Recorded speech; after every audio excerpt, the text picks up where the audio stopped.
Good morning दोस्तों।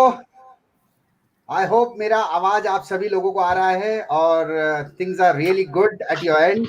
दोस्तों नमस्ते, मेरा नाम लक्ष्मण नलावड़े है और मैं बहुत एक्साइटेड हूं क्योंकि आज का जो सेशन होने वाला है वो बहुत जबरदस्त होने वाला है।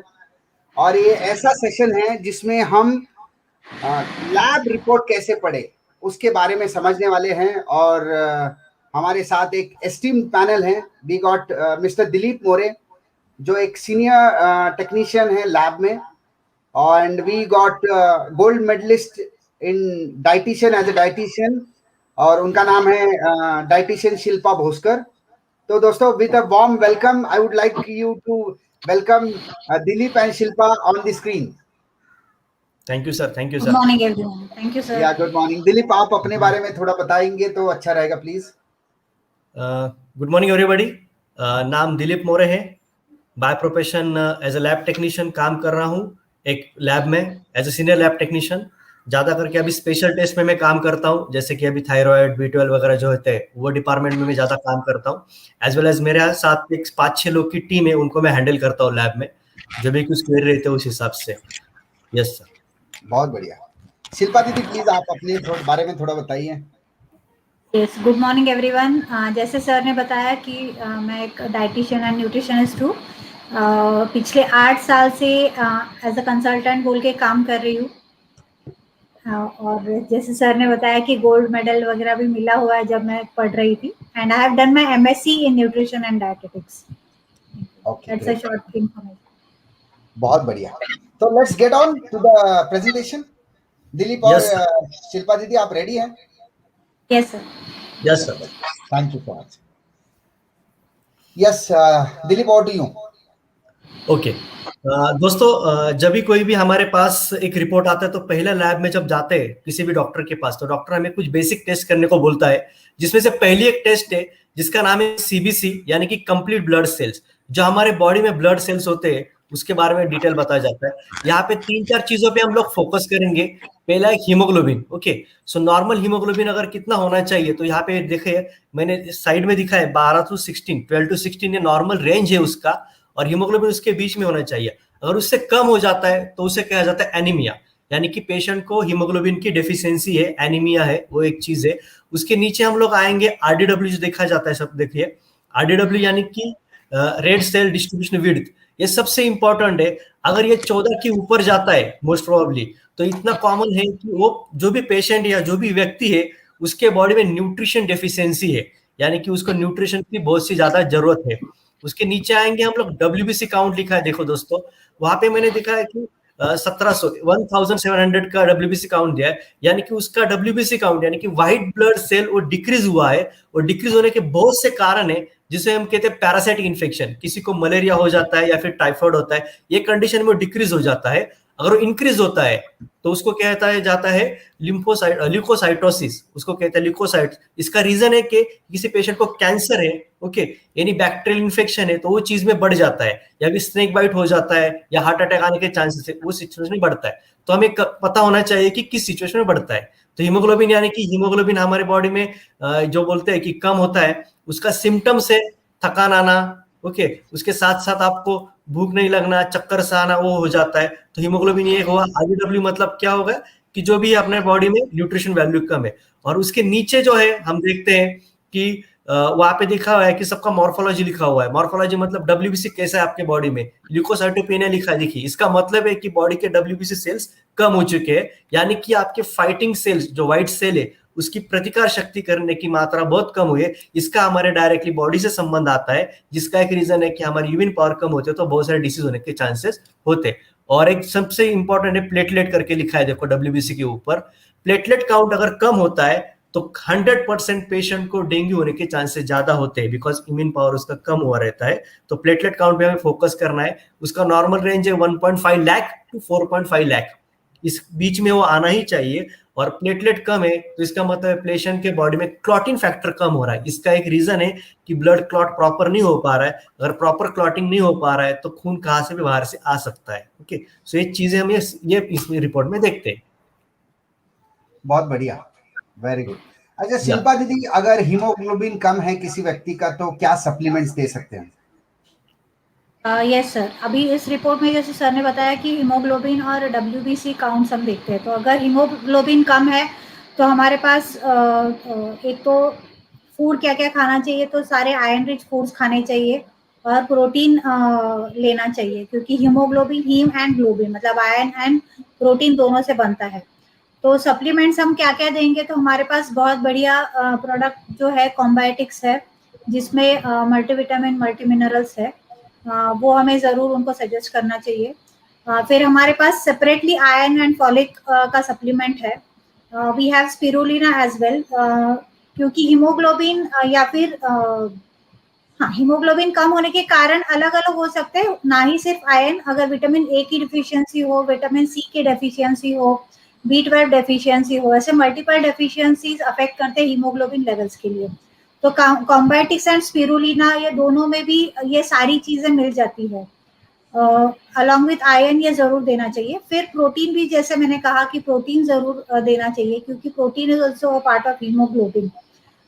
देन हमारे इम्यूनिटी बूस्टर्स देने चाहिए, क्योंकि अलग अलग बीमारियां अगर हैं तो हमारे ब्लड सेल्स डैमेज होते रहते हैं, इन्फेक्शन की वजह से डैमेज होते हैं और हमारा हीमोग्लोबिन लेवल कम हो जाता है। तो हमारे पास बहुत बढ़िया इम्यूनिटी बूस्टर्स है, जैसे आंवला है, नोनी है, छोटे बच्चों के लिए कोलेस्ट्रम है, इनविगो प्रोटीन है, करक्यूमिन है, ये सारे इम्यूनिटी बूस्टर्स भी जरूर सजेस्ट करने चाहिए। और क्या इसमें हम विटामिन सी में आंवला दे सकते हैं ताकि आयरन ऑब्जॉर्प्शन अच्छा हो जाए? यस, वही मैंने इम्यूनिटी बूस्टर्स में आंवला का नाम लिया, तो ओके, वो इम्यूनिटी बूस्टर भी हो जाता है और उससे विटामिन सी भी मिल जाता है। राइट। और ये आंवला और सी बकथॉर्न में आप कौन सा सजेस्ट करेंगे, मतलब दोनों में क्या रोल डिफरेंस है, कुछ बता पाएंगे इसमें? यस, अगर सी बकथॉर्न ले रहे हैं तो बहुत बढ़िया होगा। आंवला में हमें सिर्फ विटामिन सी मिलेगा, सी बकथॉर्न में विटामिन सी भी मिलेगा और गुड फैट्स भी मिलेंगे, that is omega 3, omega 6, omega 7, omega 9, ये चारों प्रकार के ओमेगा भी मिलेंगे साथ साथ में लोगों को। So sea buckthorn is a better option than amla. Okay, fantastic.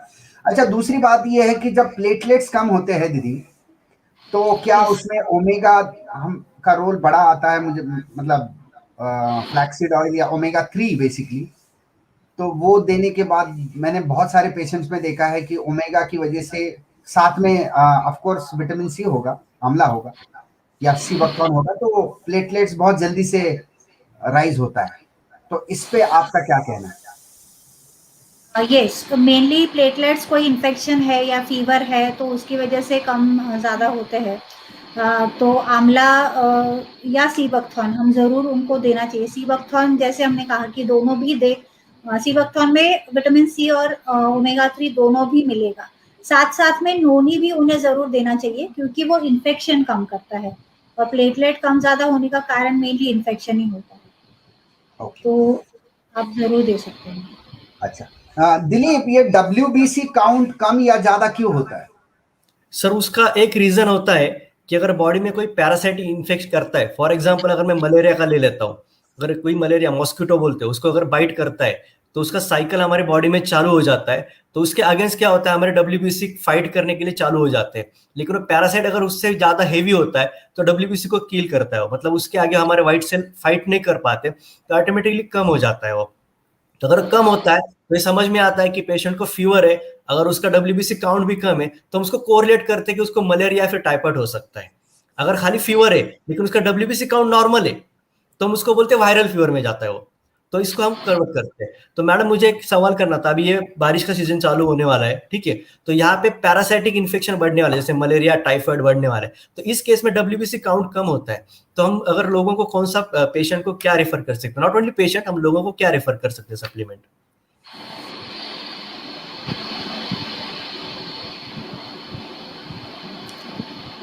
Shilpa दीदी, आपकी आवाज नहीं आ रही सर। अच्छा, अब आ रही है आवाज़? हाँ, अभी आ रही हाँ है। तो हाँ, आपको तो सवाल था सर। ओके, डब्ल्यूबीसी भी हमने जैसे कहा कि अलग अलग इन्फेक्शन है, पैरासाइटिक इन्फेक्शंस की वजह से हो रहे हैं, तो अगेन जहाँ भी इन्फेक्शन आता है तो इन्फेक्शन फैलने का मेन रीजन यही होता है कि हमारी बॉडी का इम्यूनिटी कम है। तो हमारे इम्यूनिटी बूस्टर्स उसमें बहुत बढ़िया काम करते हैं हमारी इम्यूनिटी लेवल अच्छी रखने के लिए। और अगेन जैसे हमें पता है कि हमारे बॉडी का हर एक सेल अलॉन्ग विथ प्रोटीन ही बनता है, मतलब प्रोटीन एक पार्ट होता ही है उसमें। तो इम्यूनिटी बूस्टर्स के साथ साथ प्रोटीन भी देना उतना ही जरूरी है। और छोटे बच्चों को अगर हम कोलोस्ट्रम दे रहे हैं तो कोलोस्ट्रम नेचुरल एंटीबॉडीज उसमें होते हैं, तो कोई भी तरह का इन्फेक्शन है तो उसको वो फाइट करता है, वायरल हो, बैक्टीरियल हो, पैरासिटिक हो। तो सारे प्रकार के इन्फेक्शन फाइट करने के लिए कोलोस्ट्रम बच्चों के लिए और हमारे जो इम्यूनिटी बूस्टर्स है वो एडल्ट्स के लिए काम करेंगे। बहुत बढ़िया। तो दिलीप, अगर ये सीबीसी हम देखेंगे तो इसमें इंपॉर्टेंट पॉइंट आप क्या क्या बताओगे कि कोई भी व्यक्ति अगर आपको रिपोर्ट दिखाता है तो सीबीसी में हीमोग्लोबिन, आरबीसी, प्लेटलेट्स, डब्ल्यूबीसी और क्या देखना चाहिए? हीमोग्लोबिन देखते हैं, आरबीसी यानी कि रेड ब्लड सेल देखते हैं, तो कॉम्बिनेशन एक जैसा है, उसका ऑक्सीजन लेवल मतलब कम ज्यादा हो पता चलता है। डब्ल्यूबीसी आपने बोला वही है, प्लेटलेट देखते हैं। और जो डिफरेंशियल काउंट जो दिखा है यहाँ पे, न्यूट्रोफिल, लिम्फोसाइट्स, इसमें लिम्फोसाइट न्यूट्रोफिल देखते हैं हम लोग, इसमें बहुत सारा डीप में जाएंगे तो बहुत है, बस इतना होना चाहिए कि पैरासाइटिक इन्फेक्शन रहेगा तो फिर वो बढ़ जाते हैं। लिम्फोसाइट्स का मेन फंक्शन है एंटीबॉडीज तैयार करना, तो वो एक हो जाता है। और ये तीनों चीज इंपॉर्टेंट है। और आरडीडब्ल्यू सर सबसे इंपॉर्टेंट, आरडीडब्ल्यू ये देखना चाहिए। हाँ, अगर वो ज्यादा होए तो समझना चाहिए कि पेशेंट को कोई ना कोई तो न्यूट्रिशन डेफिशिएंसी है, तो उसको हम कंपलसरी सप्लीमेंट लेना है। वो कम हो या ज्यादा हो, हर एक को लेना जरूरी है सर, ये हमें पता चलता है। बढ़िया, वेरी गुड, बहुत अच्छा। Let's move on, next slide देखते हैं। यस दोस्तों, जैसे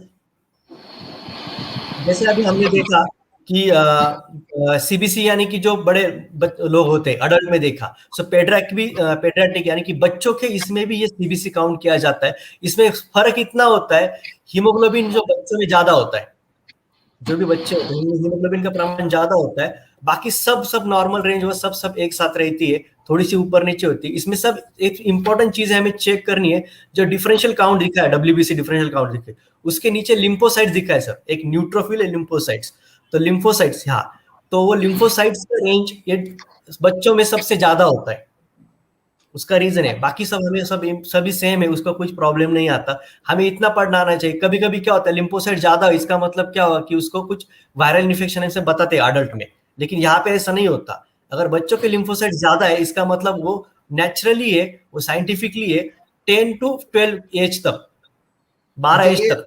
ये अगर ज्यादा है तो it is normal, it is normal, ये हमें पता होना चाहिए कि बच्चों में 12 इयर्स तक ये ऑटोमेटिकली बड़ा रहता है। उसका एक रीजन है साइंटिफिकली, क्योंकि वो लिम्फोसाइट का फंक्शन है प्रोडक्शन ऑफ द एंटीबॉडीज, तो बॉडी एंटीबॉडीज का प्रोडक्शन करते हैं, इसके लिए ज्यादा होता है। जैसे अभी एक एग्जांपल देना चाहूंगा, कोविड के यहाँ पे ज्यादा बच्चे इफेक्ट नहीं हुए पहले वेव में, सेकंड वेव में इम्यूनिटी ज्यादा थी, लेकिन अभी क्या म्यूटेशन हो गया है, तो इम्यूनिटी बच्चों की भी ऑटोमेटिक कम हो रही है। ओके, तो मैडम अगर आप ये कम रहेगा तो आप कौन से सप्लीमेंट सजेस्ट कर सकते हैं? यस, जैसे मैंने पहले भी कहा कि बच्चों के लिए हमारे पास मेनली कोलोस्ट्रम है।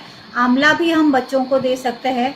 और इनविगो प्रोटीन में हमारे पास प्रोटीन तो है ही, पर मल्टीविटामिन भी है उसमें। अलग अलग प्रकार के जो विटामिन हमारी बॉडी को चाहिए बच्चों के आरडीए के हिसाब से, वो भी उसमें है। अलग अलग मिनरल्स जो बच्चों के हिसाब से आरडीए के हिसाब से उनको चाहिए, वो भी उसमें है। तो Invigo protein plays a very important role for children। और कोलोस्ट्रम एंड आंवला, ये तीनों चीजें आप बच्चों को दे सकते हो। और हाँ बोलिए प्लीज। हाँ, पहले इसमें हम पैरासाइटिक इन्फेक्शन की भी बात कर रहे थे, तो बच्चे ज्यादा प्रोन होते हैं पैरासाइट्स के लिए, जैसे वर्म्स के लिए। वर्म्स का इन्फेक्शन बच्चों में ज्यादा होता है, तो मेनली उसको अवॉइड क्या करना है, तो बाहर का खाना अवॉइड करने की जरूरत उसमें होती है। जंक फूड जो बच्चे बहुत खाना पसंद करते हैं, क्योंकि these are the main sources of parasitic infections other than malaria. अच्छा, ये जो अपना स्पिरुलिना है या फिर अपना आंवला है या फिर कोई भी प्रोडक्ट्स है जो वेस्टीज बनाती है, तो क्या वो हम बच्चों को दे सकते हैं और क्या एज के बाद दे सकते हैं? आंवला एंड स्पिरुलिना हम बच्चों को भी दे सकते हैं। बाकी सारी चीजें जैसे कॉम्बैटिक्स अडल्ट्स के लिए बना है तो वो बच्चों को नहीं देना है। आयरन सप्लीमेंट भी हमारे पास जो है वो एडल्ट्स के लिए है। अगर बच्चों को देना है तो हम उसको हाफ करके वगैरह दे सकते हैं। पर स्पिरुलिना से भी उनका आयरन कंटेंट बढ़ जाएगा बच्चों का, तो spirulina is a better option than going for the iron supplement. नहीं तो फिर सारे बच्चों को 12 इयर्स एंड अबव हम सारे सप्लीमेंट्स हमारे दे सकते हैं। अच्छा, उसमें कोई रिस्ट्रिक्शन नहीं, 12 एंड अबव सबको दे सकते? सबको दे सकते हैं। Very good. हमारा क्रील ऑयल और फ्लैक्स ऑयल भी हम बच्चों को दे सकते हैं। बढ़िया। क्रील ऑयल, फ्लैक्स ऑयल, मेटामाइंड, ये 3 चीजें हम बच्चों को दे सकते हैं। Right right. Let's move on. Yes yes Dilip. ये कॉमन टेस्ट है, यूरिन टेस्ट कहते हैं। ओके, इसको हम मेडिकल साइंस में अगर किसी पेशेंट को यूरिन का प्रॉब्लम है तो यूटीआई कहते हैं, यूरिनरी ट्रैक इन्फेक्शन। तो उसके यूरिन में अगर यानी कि किडनी में कुछ इन्फेक्शन हुआ तो ऑटोमेटिक यूरिन में भी इन्फेक्शन हो जाता है। उसके बहुत सारे रीजन है। यहाँ पे 4 पॉइंट हमारे पास इंपॉर्टेंट है। पहला तो उसका कलर। ओके, सो कलर अगर पेल येलो है इसका मतलब नॉर्मल है। अगर येलो है इसका मतलब उसको मे बी जॉन्डिस के प्रॉब्लम हो सकते हैं, लिवर इन्फेक्शन हो सकता है। अगर रेडिश है इसका मतलब यूरिन रेड ब्लड सेल यानी कि जा रहे हैं, डिस्चार्ज हो रहे हैं, यानी कि आरबीसी जा रहे हैं। तो ये इसमें से 3 कलर में कॉम्बाइन करते थे। ठीक है, इसके साथ साथ उसके नीचे फिर से बताइए दिलीप फिर से बताइए। एक है पेल येलो जो है वो नॉर्मल है, पेल येलो नॉर्मल है। ओके, येलो है जो थोड़ा सा इन्फेक्शन बताता है। ये आइदर इन्फेक्शन होता है और अदरवाइज अगर कोई टैबलेट लेते हैं, मेडिसिन लेते हैं तो इसका भी इफेक्ट होता है। तो खास करके विटामिन बी अगर लेते हैं, बी कॉम्प्लेक्स अगर लेते हैं तो येलो यूरिन आएगी, उसकी चिंता नहीं करनी। हाँ, अगर डार्क येलो आ गया सर, इसमें डार्क येलो आया तो समझने की बात है कि यूरिन में कुछ तो इन्फेक्शन है। और रेडिश करके आने वाला है तो ये समझना है कि हमें कि पेशेंट के जो भी है उसके यूरिन से आरबीसी यानी कि रेड ब्लड सेल डिस्टर्ब हो रहा है, यानी कि ब्लड उससे यूरिन से जा रहा है। तो ये हमें समझने में अच्छी बात होने वाली है। ओके, सो दूसरा है प्रोटीन। उसके नीचे डायरेक्ट आना है प्रोटीन और albumin. Okay, protein albumin absent है इसका मतलब नॉर्मल है। बहुत सारे लोगों को ये क्वेरी रहती है, मेरे बॉडी में प्रोटीन नहीं है क्या?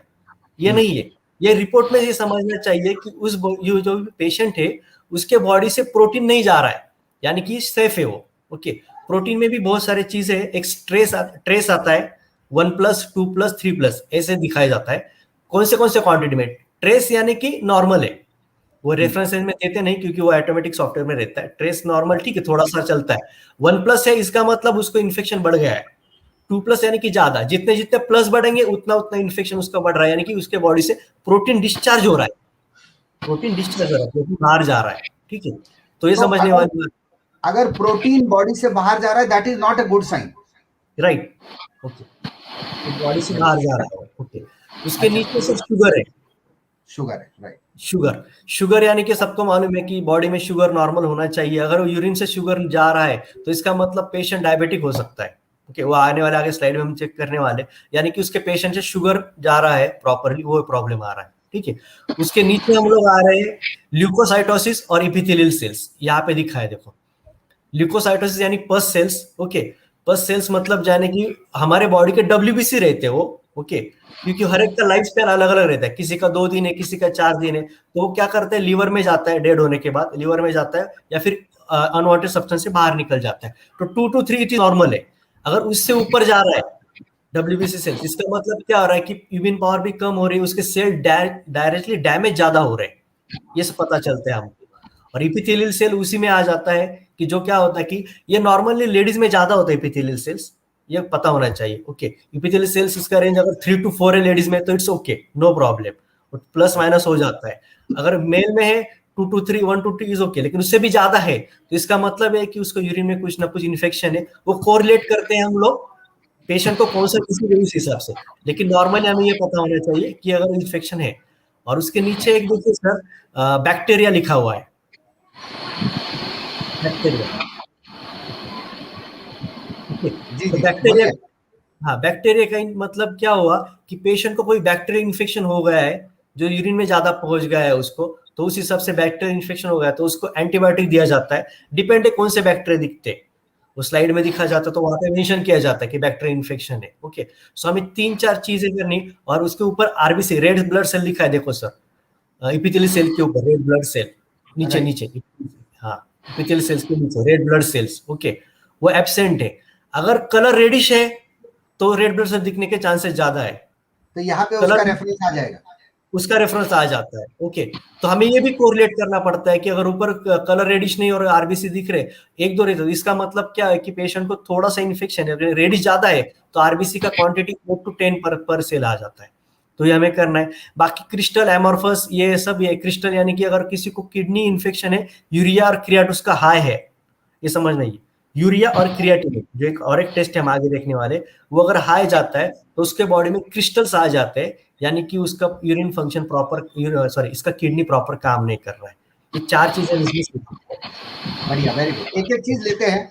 शायद दिलीप आपके यहाँ पे कुछ बैकग्राउंड में आवाज है या फिर कुछ आवाज आ रहा है, थोड़ा समझ लीजिए, उसको समझा लीजिए, ट्राई एंड उसको थोड़ा सही कर लीजिए। शिल्पा दीदी, अगर यूटीआई है, यूरिनरी ट्रैक इन्फेक्शन है, तो क्या सप्लीमेंट्स दे सकते हैं? यस सर, बहुत बढ़िया। एक तो सबसे पहले पानी ज़्यादा पीने की ज़रूरत है लोगों को। जैसे सर ने कहा कि काफ़ी बार ऐसे होता है कि डार्क रेड कलर दिख रहा है पर शायद रेड ब्लड सेल्स नहीं दिख रहे हैं। तो पानी अगर आपके बॉडी में कम है तो भी यूरिन कॉन्सेंट्रेट हो के वो उसका कलर डार्क हो सकता है। तो water is a important nutrient I will say. फिर हमारे पास बहुत बढ़िया प्रोडक्ट है cranberry, which is specially for urinary tract infection. तो वो लेडीज हो जेंट्स हो, कोई भी क्रैनबेरी, जिनको लेडीज में मेनली होता है कि रिकरेंट यूरिनरी ट्रैक्ट इन्फेक्शन होता है लेडीज को, तो क्रैनबेरी अगर उन लोग लेते हैं तो ये अवॉइड हो सकता है उनका। फिर जैसे सर ने कहा कि प्रोटीन डिस्चार्ज हो रहा है किडनी से, या फिर शुगर डिस्चार्ज हो रहा है, तो किडनी हेल्थ वो बोल के जो हमारे पास आयुशांति का प्रोडक्ट है, बहुत बढ़िया प्रोडक्ट है। एक तो वो किडनी हेल्थ आपकी अच्छी रखेगा, कोई भी इन्फेक्शंस अवॉइड करने का काम करेगा, और अगर किडनी इन्फेक्शन है तो उसको दूर करने का काम करेगा। तीसरा जो इसमें सर ने मेंशन नहीं किया पर मैं बताऊंगी कि बाइल सॉल्ट्स इसमें लिखे हैं, बाइल सॉल्ट, बाइल पिगमेंट, अगर वो प्रेजेंट होते हैं तो बाइल सॉल्ट, बाइल पिगमेंट ये मेनली लिवर से रिलेटेड होते हैं, या फिर इन्फेक्शन है और हमारे रेड ब्लड सेल्स डैमेज हो रहे हैं, फिर भी तो भी बाइल सॉल्ट्स का ये बढ़ता है, उसमें प्रमाण बढ़ता है रिपोर्ट में। तो लिवर रिलेटेड दूसरे रिपोर्ट्स के साथ उसको थोड़ा कोरिलेट करना पड़ता है। तो अगर दूसरे रिपोर्ट्स के साथ कोरिलेट करके देखें और लिवर में इन्फेक्शन दिखता है तो लिवर हेल्थ भी है हमारे पास, बहुत बढ़िया आयुशांति का सप्लीमेंट, वो हम सजेस्ट कर सकते हैं। और सारे इन्फेक्शन को दूर रखने के लिए again I will come back to the immunity boosters, जैसे आंवला है, नोनी है, नोनी इन्फेक्शन दूर रखेगा। आंवला is a very potent antioxidant.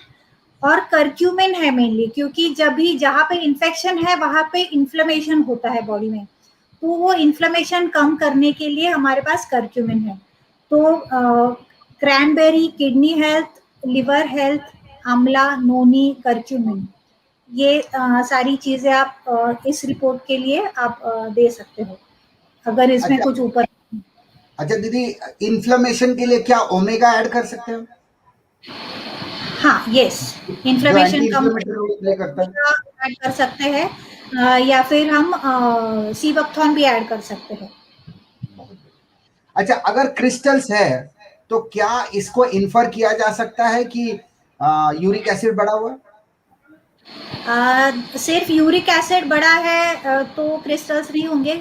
अगर किसी को किडनी स्टोन की प्रॉब्लम है तो वो कैल्शियम के स्टोन्स हो सकते हैं, वो फॉस्फेट के स्टोन्स हो सकते हैं, और कभी कभी छोटे छोटे स्टोन्स वो डिस्टॉर्ट होके वो भी यूरिन में पास आउट होते, तो उसके भी क्रिस्टल्स दिखते हैं। तो वो क्रिस्टल्स किस चीज, तो जरूरी नहीं है कि ये यूरिक एसिड ही है। हाँ, जरूरी नहीं है यूरिक एसिड है। बहुत वेरी गुड। और कुछ ऐड करना चाहेंगे दिलीप, या फिर लेट्स मूव ऑन? नहीं, मैडम ने जो ऐड किया अच्छा किया, मैं थोड़ा सा रह गया था। बाइल सेल्ट, बाइल पिगमेंट जो लिवर के लिए हम लोग करते हैं, या लिवर हमारा बाइल सीक्रेट करता है, राइट, हाँ, बाइल सीक्रेट करता है, उस हिसाब से तो हम करते हैं। वो बाइल सॉल्ट और बाइल पिगमेंट रहता है, जो बढ़ जाता है तो ये वो कोरिलेट करते हैं हम लोग लिवर के साथ। वो आने वाले टेस्ट के साथ करेंगे हम लोग उसको। बिल्कुल, बढ़िया। चलिए, इम्पोर्टेंट है ये। Yes yes yes. ये बहुत ही इम्पोर्टेंट है। कुछ पहले कुछ 5-10 साल पहले विटामिन बी 12 ऐसा रेगुलर में नहीं आता था, लेकिन अभी ये बहुत सारी इंपॉर्टेंट चीजें है कि विटामिन बी 12 अभी डॉक्टर कंबाइन और कंपलसरी करते हैं। कंबाइन मतलब वो टेस्ट में उसने ऐड किया दिया है vitamin B 12 deficiency. Okay, vitamin B 12 deficiency अगर होती है तो उसका पहले नॉर्मल रेंज देखते हैं क्या है, 75,000 टू 11,000, सॉरी 75 टू 11,000। ओके, अभी ये किससे सर कि हर एक लैब में जो किट यूज करते हैं उस हिसाब से रेफरेंस चेंज होती है। तो रेफरेंस रेंज को अगर कोई भी रिपोर्ट पढ़ता है तो पहले उसने ये देखना है कि उसका रेफरेंस रेंज क्या है और नॉर्मल वैल्यू क्या है। तो बहुत सारे लोगों का ये डाउट होता है कि अरे उसका रेंज इतना है, रिपोर्ट में ये दिखाया है, लेकिन रेफरेंस रेंज कभी चेक नहीं करते। तो रेफरेंस रेंज के हिसाब से हमें पता चलता है कि पेशेंट का रिपोर्ट नॉर्मल है कि एबनॉर्मल है। तो उस हिसाब से यहाँ से आगे जो भी आने वाले हैं रेफरेंस रेंज देख के ज्यादा हम बात करेंगे। और विटामिन बी 12 जो डेफिशिएंसी बोली है तो ये कॉमनली हो जाते हैं एनीमिया जिसको बोलते हैं। ओके, एनीमिक पेशेंट जो होते हैं जिसका हीमोग्लोबिन कम होता है उसको ऑटोमेटिकली विटामिन बी 12 की डेफिशिएंसी हो जाती है। ओके, उसके साथ साथ अगर देखा जाए तो विटामिन बी 12 की डेफिशिएंसी आने के बहुत सारे रीजन है, जैसे कि डाइट प्रॉपर हम लोग नहीं ले रहे उस हिसाब से। लेकिन विटामिन बी 12 का कॉमन सिम्टम्स अभी देखा जाता है हमारे पास जो पेशेंट आते हैं प्रॉपरली, एक तो प्रॉपर डाइजेशन नहीं हो पा रहा है उनका और मुंह में छाले आ जाते हैं। मुंह में छाले आने, हाँ ये कॉमन सिम्टम्स अभी कॉमन दिखते हैं बहुत सारे लोगों को, क्योंकि मुंह में छाले आ जाना, अपेटाइटिस लॉस होना, भूख मंदावना उसको बोलते हैं मराठी में, भूख मंदावने बनते हैं, ये सब सिम्टम्स दिखते हैं। तो विटामिन बी 12 अगर कम हो जाता है तो बॉडी में बहुत सारे चेंजेस हो जाते हैं। उसका एक रीजन है कि आपको हार्ट अटैक यानी कि बोलते हैं कि हार्ट बीट्स आपके प्रॉपर नहीं हो पाएंगे। ओके, विटामिन बी 12 और क्रैम्प आना चालू हो जाता है। ओके, तो ये चीजें विटामिन बी 12 हमारे बॉडी का सबसे इंपॉर्टेंट चीज है। वैसे विटामिन बी बहुत सारे, बी 6, बी 12, बी 9 वगैरह बहुत है, लेकिन बी 12 का एंटायर बी कॉम्प्लेक्स है। उसमें बी 12 क्या करता है, मेजर रोल करता है कि उसको हम कोरिलेट करते हैं एनीमिया से, यानी कि हीमोग्लोबिन कम हो गया तो थकान आ जाती है, तो बी 12 डेफिशिएंसी है या फिर अदर कुछ है, तो उस हिसाब से हम उसको कंपेयर कर लेते हैं। चलो बढ़िया, वेरी गुड। शिल्पा दीदी, मैं पहले सप्लीमेंट्स तो आप बताइए, लेकिन बी 12 और होमोसिस्टिन का क्या रिलेशन है, थोड़ा बता पाएंगी? हाँ यस सर, होमोसिस्टिन लेवल्स और बी 12 दोनों मिलके बहुत काम करते हैं कि कार्डियोवास्कुलर रिलेटेड डिजीज में उसका मेजर रोल है। डीप वेन थ्रोम्बोसिस के रिलेटेड भी इसका ये है। और बी 12 अगर कम है तो हमारा एनर्जी कन्वर्जन भी काफ़ी लो हो जाता है, मतलब हम खाना तो खा रहे हैं पर उस फिर भी हम एनर्जेटिक फील नहीं कर रहे हैं, तो ऐसे भी हो सकता है। तो homocysteine levels mainly heart related होता है, और जब हम दोनों कंबाइन कर रहे हैं बी 12 एंड होमोसिस्टिन तो कार्डियोवास्कुलर हेल्थ ही देखी जाती है। अगर इंडिविजुअल बी 12 के पास अगर आते हैं कि सर ने भी बताया कि अलग अलग रीजंस है कि एनीमिया है, so anaemia is one of the reasons. मेरे पास भी खुद के पास जब क्लाइंट्स आते हैं, क्लाइंट्स कहते हैं कि कुछ ना कुछ होता है पर पता नहीं क्या हो रहा है। जब ये बोलते हैं ना लोग तो बी 12 डेफिशिएंसी जरूर होता है उनको।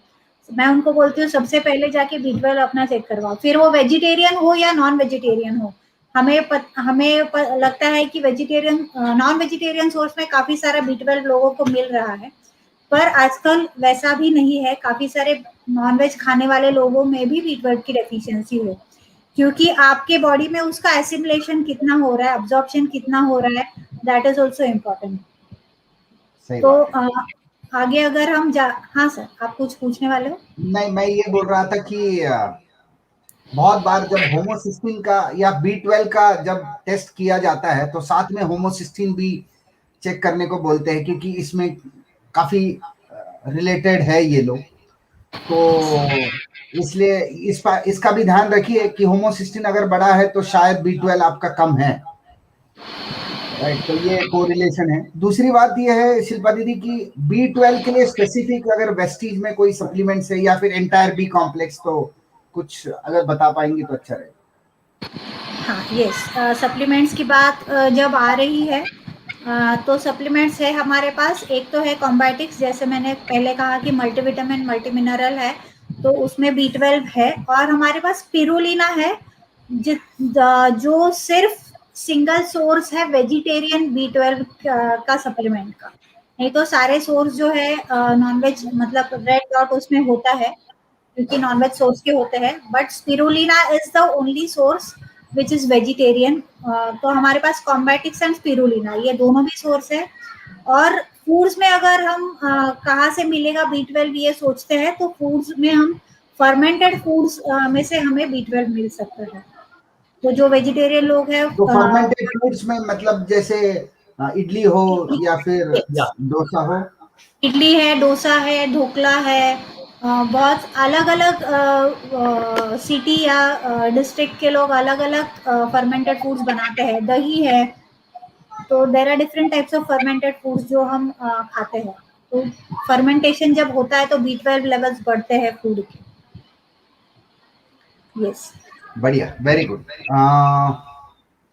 दोस्तों कुछ लोग कह रहे हैं डोज भी बताइए, तो मैं कहूंगा कि कॉम्बर्टिक्स एटलीस्ट 2 लेनी चाहिए रोज की, at least 2, right.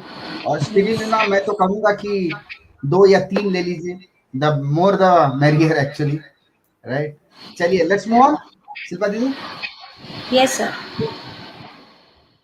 Okay, vitamin D3 दोस्तों सभी लोगों को मालूम है, विटामिन D3 हमें हड्डियों की लगता है कॉमन है। अभी किसी को पूछेंगे तो बच्चों को भी मालूम है विटामिन D3 रहता है। ओके, लेकिन क्या होता है, विटामिन D3 जो है वो हमारे बॉडी में रहता है, उसको हम सनलाइट में जाते हैं तो एक्टिव हो जाता है। इतना होना चाहिए। कैल्शियम के साथ विटामिन डी भी हमारे बॉडी में लगता है, लेकिन विटामिन डी क्या होता है, उसका डेफिशिएंसी क्यों हो रहा है? बिकॉज हम सनलाइट में जा नहीं पा रहे। ये कॉमन है।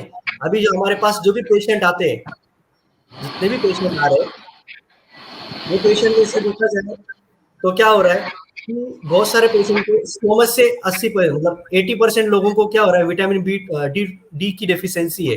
ओके, उसका एक मेन रीजन है। विटामिन डी लगता किसके लिए, तो सबको माने कैल्शियम, हड्डी, उन सब चीजों के लिए लगता है। लेकिन विटामिन डी की डेफिशिएंसी ज्यादा हो जाती है तो उसके बाद में बोन डेंसिटी कम हो जाती है, और बोन डेंसिटी कम होने के बाद थोड़ा भी कुछ लगता है तो फ्रैक्चर होने से ज्यादा हो जाते हैं। ओके, सो विटामिन डी इसके 3 स्टेज में हमने डिवाइड किया है। एक सीवियर है, एक माइल्ड है, और ऑप्टिमम लेवल है। ओके, सीवियर लेवल मतलब 10 के नीचे आ जाता है तो सीवियर कहा जाता है, तो उसको विटामिन डी के टैबलेट चालू करना कंपलसरी है ही है। ओके, माइल्ड मतलब 10 से 9 के बीच में रीडिंग आ जाता है तो माइल्ड है। ऑप्टिमम लेवल 20 to 50 के बीच में जाता है, लेकिन हाई रिस्क किसे कहते हैं, 51 के 80 के ऊपर जाता है। सर एक मैं कहना चाहूंगा यहाँ पे, बहुत सारे लोग अगर विटामिन डी की डेफिशिएंसी है तो टैबलेट लेते रहते हैं, डॉक्टर रिकमेंड करते हैं कि हफ्ते में एक टैबलेट लेना है उनको, 1000 IU का लेते हैं। लेकिन वो 2 हफ्ते के बाद या 3 हफ्ते बाद उनको टेस्ट करना चाहिए विटामिन डी का, क्योंकि क्या होता है, हाइपर में चला जाता है। अगर हाइपर में चला जाता है तो बॉडी में टॉक्सिक कंडीशन बढ़ने के चांसेस ज्यादा हो जाते हैं। तो ये हमें समझने की बात है सबसे ज्यादा। सो 80 के ऊपर जाना नहीं चाहिए वो चीज, ये इंपॉर्टेंट चीज है विटामिन डी की। ओके, बाकी रिपोर्ट में तो सबको पता होना चाहिए कि इसमें 10 से कम नहीं आना चाहिए। और वो रीजन है कि हम लोग लॉकडाउन में बाहर नहीं जा रहे, बाहर नहीं जा रहे तो धूप हमारे बॉडी में आ नहीं पा रही है, इसके वजह से प्रॉब्लम चालू है सर। या अच्छा शिल्पा दीदी, विटामिन डी कम है तो क्या होता है बॉडी में, मतलब what is the loss? Yes, vitamin D अगर कम है तो सिर्फ बोन्स रिलेटेड ही इश्यूज नहीं है। एक तो बोन रिलेटेड है कि कैल्शियम का अब्जॉर्प्शन अच्छी तरह से नहीं होता है, तो ऑस्टियोपीरिया, ऑस्टियोपोरोसिस होने के चांसेस है। सेकेंडली, हमारे हार्ट का फंक्शन अच्छा रहने के लिए भी विटामिन डी की ज़रूरत है। तो vitamin D is a very important nutrient which we need. Okay, तो ये दोनों भी चीज़ें हैं। और बाकी भी बहुत छोटे छोटे बॉडी के अंदर केमिकल रिएक्शंस होते रहते हैं जिसके लिए विटामिन डी ज़रूरी है। तो विटामिन डी इज़ इम्पॉर्टेंट। तो सबसे पहले जो पहले के ज़माने में लोग बाहर मतलब चलते फिरते जाते थे तो उनको धूप मिल ही जाता था। आजकल तो हम मतलब कोविड महाराज की वजह से घर पे बैठ के वर्क फ्रॉम होम चल रहा है, तो और भी धूप में नहीं निकल रहे हैं, तो एक तो हमारी हड्डियां कमजोर होने के चांसेस बढ़ गए हैं, और फिर बाकी भी चीजें हमारे बॉडी में इफेक्ट हो रही है क्योंकि हमें विटामिन डी नहीं मिल रहा है। सही तो बात है। अभी सर ने कहा कि अगर ज्यादा हो जाता है विटामिन डी तो टॉक्सिसिटी बढ़ सकती है। तो इसीलिए जब डॉक्टर्स प्रिस्क्राइब करते हैं तो वो देते हैं कि 60,000 international unit, that is IU का एक सैचे सिर्फ हफ्ते में एक बार लेना है आपने। एक तो लोग हफ्ते में एक बार लेना है तो भूल जाते हैं, या फिर रोज लेते रहते हैं, उनको याद नहीं रहता है। तो हमारे पास बेस्ट ऑप्शन है कैल्शियम के साथ, हमारे कैल्शियम के साथ विटामिन डी है, and that is only 250 IU, जो डेली नेसेसरी डोसेज है विटामिन डी का, तो वो हमारे पास है। यस, RD है, जो रिक्वायर्ड डेली डोसेज है, वो 250 IU का है हमारे कैल्शियम के साथ, वो हमें मिलता है। तो अगर आप कैल्शियम का सप्लीमेंट ले रहे हो तो अलग से विटामिन डी का लेने की जरूरत नहीं है, दोनों भी आपको साथ साथ मिल जाता है। फिर नॉन वेजिटेरियन सोर्सेस में से भी विटामिन डी मिलता है, तो बहुत बढ़िया, हमारे पास क्रेल ऑयल भी है, तो उससे भी आपको विटामिन डी मिलेगा। प्रोटीन अगर आप ले रहे हो तो विटामिन डी का यूसेज बॉडी में अच्छी तरह से होगा। और खाने में अगर आपको क्या खाना है तो डेयरी प्रोडक्ट्स, क्योंकि एनिमल सोर्स से मिलता है आपको विटामिन डी, तो एनिमल प्रोडक्ट्स कोई भी, मतलब दूध है, दही है, ये भी एनिमल प्रोडक्ट्स है। फिश से मिलेगा आपको, क्रेल ऑयल से मिलेगा आपको, and the most important thing कि सनलाइट से। तो अगर आप घर से काम भी कर रहे हो तो आप थोड़ी देर एटलीस्ट, एक तो आप खिड़की के पास जाके आपका काम करने के लिए बैठ सकते हो, या फिर एटलीस्ट ट्राई कीजिए कि दिन में 10-15 मिनट आप आपकी बालकनी में जाके खड़े रहो और थोड़ा सा सनलाइट ले लो। और अगर आप बाहर जाके प्लान दिखा रहे हो तो नथिंग लाइक इट। यस। और वैसे भी कहा जाता है कि नेटवर्क मार्केटिंग आउटडोर स्पोर्ट है। उससे विटामिन डी तो बढ़ने वाला है। सॉरी, उससे विटामिन डी तो बढ़ेगा ऑटोमेटिकली, और सप्लीमेंट भी लोग लेंगे, विटामिन एम भी बढ़ेगा और विटामिन मनी भी बढ़ेगा। अच्छा, दूसरी बात है, ये विटामिन डी जो है वो कैल्शियम एब्जॉर्प्शन में मदद करता है। यस यस मैंने तो बताया। अच्छा, आपने बोला, वेरी गुड। चलिए, एक लास्ट स्लाइड करनी पड़ेगी क्योंकि 11:38 हो चुके हैं और हमने ये सेशन 45 मिनट्स का रखा है। तो नेक्स्ट सेशन कल शाम को 9 बजे करेंगे दिलीप सर। हाँ, नो इश्यू सर, चलेगा सर, 9 बजे कल शाम को। शिल्पा दीदी, आपको भी कंफर्टेबल है? हाँ सर, 9 बजे चलेगा कल रात को 9 बजे। तो 45 मिनट्स के स्लॉट बनाएंगे, पूरे सारे रिपोर्ट्स एक सेशन में करना दोस्तों पॉसिबल नहीं है, तो हम 45 मिनट्स के स्लॉट बनाते हैं। इसके बाद एक और स्लाइड लेते हैं, ये कॉजेस ऑफ डेफिशिएंसी है जो लगभग कवर हो चुकी है। राइट। चलिए, this one iron. Okay, it is also important test है सर, ये आयरन टेस्ट किया जाता है। जैसे कि लोग खाली बोलते हैं कि हमारा हीमोग्लोबिन कम है, तो इसमें से पता चलता है हीमोग्लोबिन कम है, लेकिन बॉडी में आयरन कंटेंट कितना है, यानी कि आयरन कितना होना चाहिए टोटली बॉडी में, ओके, उसका स्पेशल टेस्ट में जो अभी इसमें कवर किया है, डेली टेस्ट में आ जाता है उसको। तो आयरन का नॉर्मल रेंज है 40 to 175 IG/DL, उतना होना चाहिए। अगर किसी पेशेंट का, किसी व्यक्ति का हीमोग्लोबिन लेस देन 11 या 10 के नीचे आ रहा है, ओके, तो उसका आयरन कंटेंट ऑटोमेटिकली कम होता है, ये समझ में आना चाहिए। तो उससे भी कोरिलेट करते हैं, लेकिन कोरिलेट करने से अच्छा हम डायरेक्टली टेस्ट करते हैं आयरन का, तो हमें पता चलता है कि प्रॉपर बॉडी में आयरन कितना आ जाता है, तो वो एक आयरन है, ओके। उसके साथ साथ हम करते हैं TIBC लिखा है, और TIBC का फुल फॉर्म है टोटल आयरन बाइंडिंग कैपेसिटी, यानी कि बॉडी में जो भी आयन है उसको बाइंड करने की कैपेसिटी कितनी है। तो इसका मेजर रोल प्रोटीन काम करता है सर, बिकॉज हीमोग्लोबिन, हीम मतलब ब्लड और ग्लोबिन मतलब प्रोटीन रहता है। तो टोटल आयन कैपेसिटी कितना हुआ है, मतलब खाली आयन बढ़ा है लेकिन उसको एक साथ जुट नहीं रहा है, तो फिर आयन बढ़ के भी कुछ फायदा नहीं, ऑटोमेटिकली टूटने वाला है वो। तो आयन बाइंडिंग कैपेसिटी भी होना चाहिए, वो 200 to 400 के बीच में होता है। और अनसैचुरेटेड आयन बाइंडिंग मतलब क्या होता है, उन दोनों का एवरेज किया जाता है। ये मैंने एवरेज रफ वैल्यू डाला है, मैंने ऐसे ही डाला है, उसका कैलकुलेशन से TIBC से आयन माइनस करेंगे तो आपको अनसैचुरेटेड आयन बाइंडिंग कैपेसिटी आ जाएगा। जितना भी TIBC होता है उससे आयन माइनस करना रहता है। ये मैंने रफ वैल्यू डाल दिए थे इस हिसाब से, तो ये रिपोर्ट खाली मैंने हमारे लिए रखा था, ओके। तो दोनों शोकेस लिए था, ये शोकेस लिए रखा है मैंने। तो कैलकुलेशन आपको ऐसा आना चाहिए, आयन मतलब क्या कि बॉडी में आयन कितना है, TIBC मतलब टोटल आयन बाइंडिंग कैपेसिटी कितना है बॉडी में आयन बाइंड करने की, और अनसैचुरेटेड कितना है, मतलब वो TIBC से आयन माइनस करेंगे तो आपको अनसैचुरेटेड पता चल जाएगा ये आयन कितना है। बढ़िया। शिल्पा दीदी, आयरन डेफिशिएंसी है तो क्या होता है और क्या क्या सप्लीमेंट ले सकते हैं? यस, आयरन डेफिशिएंसी से मेनली यही है कि anaemia is the main thing, कि आयरन डेफिशिएंसी है तो मतलब हीमोग्लोबिन लेवल्स कम होते हैं। तो अभी सर ने जैसे इसमें मेन जो है वो है TIBC value, right, total ion binding capacity, क्योंकि एचबी हीमोग्लोबिन का रिपोर्ट देख के हमें तो वैसे पता चल ही जाता है कि आयन या हीमोग्लोबिन की डेफिशिएंसी है, पर यहाँ पे मेन है टीआईबीसी कि आपके पास एक तो आयन कितना है बॉडी में वो पता चलेगा। आयन कम है तो आयन फॉलिक के हम सप्लीमेंट्स देते हैं। टीआईबीसी वैल्यू कम है तो जैसे सर ने कहा कि protein plays an very important role, तो प्रोटीन उनको जरूर वहां देना चाहिए जब ये वैल्यूज कम है। एंड एडिशनली विटामिन सी जैसे हमने अभी विटामिन डी के बारे में कहा था कि कैल्शियम अब्जॉर्प्शन में हेल्प करता है, तो विटामिन सी जो है आयन अब्जॉर्ब करने में हेल्प करता है। अगर आपकी बॉडी में विटामिन सी कम है तो आपका टीआईबीसी कम होने वाला है, आयन बाइंडिंग कैपेसिटी कम हो जाएगी। तो प्रोटीन के आयन के साथ साथ प्रोटीन एंड विटामिन सी, तो उसके लिए आंवला या सीबकथॉर्न भी हमें जरूर उनको सजेस्ट करना चाहिए। और एज सच आयन के लिए हम आयन फॉलिक या स्पिरुलिना या कॉम्बायोटिक्स तीनों में से हम कुछ भी दे सकते हैं। अगर आप स्पिरुलिना दो तो spirulina is a best option.